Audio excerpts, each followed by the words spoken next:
عليهم أستغفرت لهم أم لم تستغفر لهم لن يغفر الله لهم إن الله لا يهدي القوم الفاسقين هم الذين يقولون لا تنفقوا على من عند رسول الله حتى ينفضوا ولله خزائن السماوات والأرض ولكن المنافقين لا يفقهون يقولون لئن رجعنا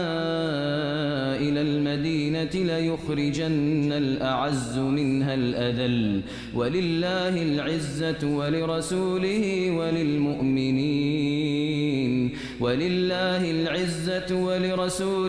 وللمؤمنين ولكن المنافقين لا يعلمون. يا